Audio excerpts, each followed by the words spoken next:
Now that we've learned a bit about measurement and how we can track the units for different values in chemistry, we're going to be taking a bit of a step back to the protons, neutrons, and electrons that make up the atom and really make up all matter, right? And in this video, we're going to build upon what we know about protons, neutrons, and electrons. And if you feel that you've never heard these terms before, I would recommend that you check out the corresponding intro chapters that are linked to this video. And what we're going to see is how we got to have an understanding of these different protons, neutrons, and electrons, right? The subatomic particles, some of the experiments that got us on our way there, as well as some of the things that we're going to be able to track and understand and know about matter based on the existence of these protons, neutrons, and electrons. So without much more, let's jump into the next video. All right, now we're going to turn our attention to protons, neutrons, electrons. These are the building blocks of the atom, which we're going to see relates very directly to elements, right? When elements are by themselves, not bonded to anything, that is an atom, right? And so how we can know about the structure of these atoms, how to find some of these on the periodic table, and how to understand how this periodic table works, that'll be our endeavor for the next few chapters. But starting here, we're going to take a brief tour through chemistry to see how exactly we discovered the existence of these subatomic particles. And so one of the first things we want to keep in mind is this idea of the law of mass conservation was known rather early on, right? So the total mass of substances present doesn't change during a chemical reaction. And we can observe this by saying, well, if we have a chemical reaction from which we take two reactants and we make a product, the total mass of those two reactants that are used is going to equal the mass of the product that is formed. This is the law of mass conservation, right? Mass is not created or destroyed, it just changes forms.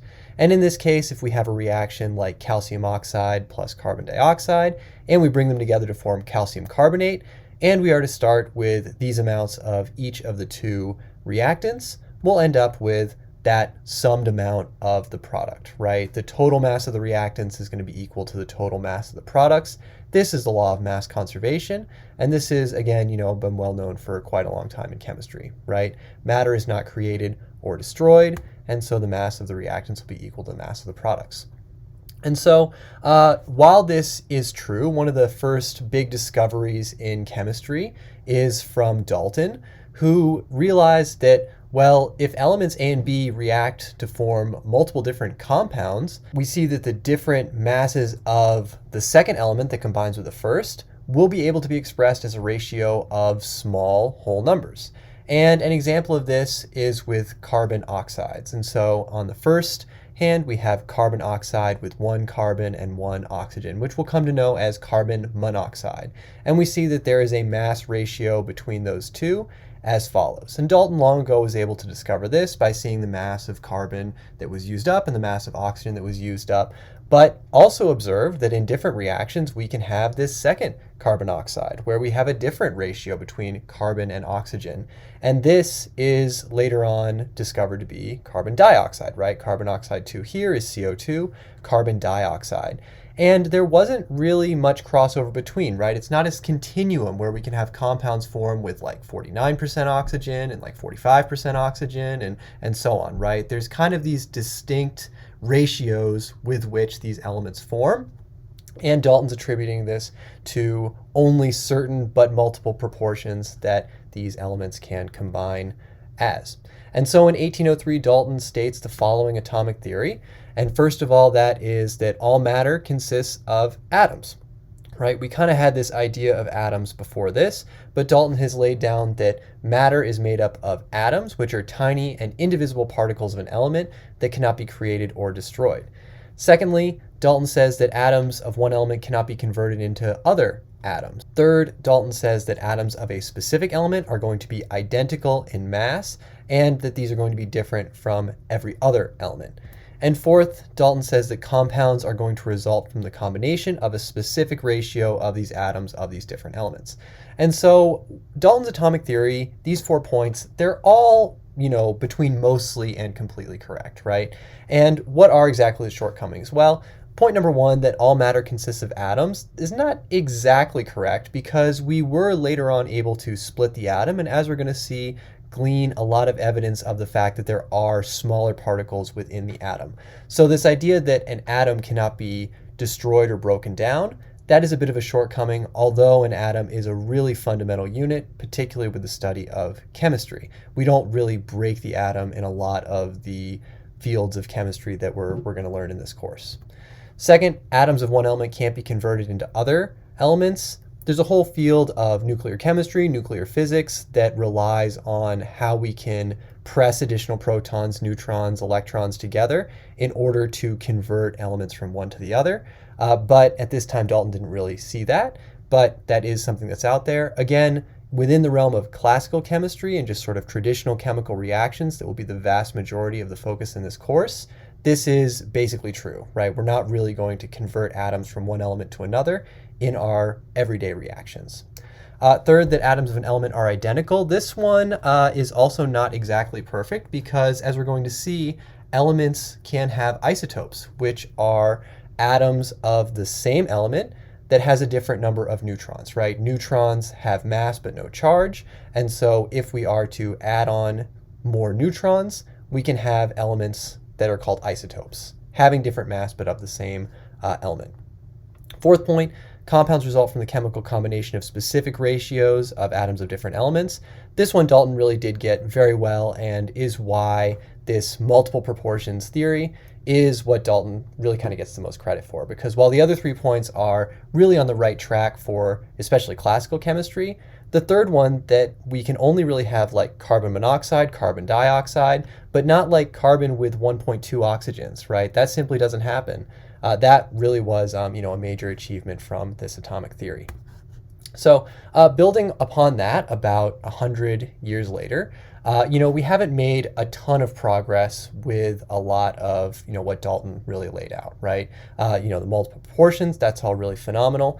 But what Thomson in 1897 was studying was these cathode rays. And so these cathode rays are these beams of electrons that are shot through these vacuum tubes. And so what Thomson was able to observe was that when we have these cathode rays that we beam through these charge plates within this vacuum tube, and so these charge plates are hooked up to a battery, so there's a positive and a negative terminal, what is observed is that these cathode rays are bending. And the bending is able to show us, well, these cathode rays must have charge. And the amount that they're bending shows that there's a certain ratio of charge to mass that we have within these cathode rays. And so from this, right, the cathode ray is a beam of electrons, and that is what Thomson was able to discover from this bending of the cathode ray experiment, that there is a charge to mass ratio of the electron, which is some negative species in matter. Building upon the discovery of our nuclear components further, the components of the atom, is Rutherford's gold foil experiment. And so this is about 10 years or so after Thomson's experiment with the cathode ray tubes, which again was able to show the charge to mass ratio of the electron. Rutherford is investigating alpha particles, which are positively charged nuclei. And so what Rutherford was doing is emitting this beam of alpha particles from a source of radium and trying to shoot it through gold foil. And what Rutherford was able to discover from this gold foil experiment is that most of the alpha particles pass straight through the foil. The idea was to get this so thin that most of the alpha particles would just pass straight through. But what happened in reality is that some alpha particles are slightly deflected and some alpha particles are significantly deflected. And so this was a rather surprising result for Rutherford, who thought that these positively charged particles were not going to display this type of behavior. And so how exactly can this be explained, and what exactly was happening in this gold foil experiment? And so this gold foil experiment, again, is hammered out so thin as to be just a few atoms thick, or, for as best as they could do. But let's assume that it was, for this picture, 4 atoms thick. And the idea is that there are these highly charged positive centers within these atoms that we know to be the nucleus, right? We know that within the atom, we have a positively charged nucleus, and we have the electrons that are living outside the nucleus. And so most of the positively charged particles that go through the gold foil don't hit anything. They just pass through these nuclei. Some of them glance a nuclei within the gold foil, and those are deflected slightly. And others basically hit the nuclei dead on, and those are the ones that are significantly deflected and shot back at the screen that he's observing these particles with. And so when this occurs, this does show that it's kind of like a forest, right? If we are trying to throw a ball through a forest of trees, most of the balls aren't going to hit a tree. But a very small number of balls will ricochet off a tree, and that would be the slightly deflected, and others will collide directly into a tree and bounce back at us. And so this shows that there are these trees, if you will, within the forest that are somewhat or significantly deflecting the alpha particles that are going through. And this shows that there is this positive charge in the center of the nucleus. Again, we know the alpha particles are positive, and so the nuclei that's causing these repulsions must also be positive. And this gold foil experiment has given an understanding of the nucleus. Final experiment, and really quite a very elegant one, is Millikan's oil drop experiment, where Millikan has the following setup, where there is a positive and a negatively charged plate. And oil is sprayed into a vacuum chamber where nothing else is present. This oil is going to fall through a hole in the top plate and therefore get into the middle of these two plates. At this point, Millikan has a X-ray that is able to knock electrons loose from the air, which are going to stick to the oil droplets. And in this way, Millikan is going to be able to cause a certain number of electrons to be applied to each of these droplets, and now can observe the motion of the droplets between these plates, right? They will be attracted to the positively charged plate above. How attracted will they be? That'll depend on how many electrons have gotten stuck to the oil droplets. And so some will pick up 1 electron, some will pick up 2 electrons, some will pick up 3. And in doing this and measuring the attraction to which these negatively charged oil droplets are feeling towards the top plate, Millikan was able to make some very surprising observations, and in doing so, measure the actual charge of the electron. Because remember, the mass to charge ratio is already known, but we don't have the actual charge of the electron at this point.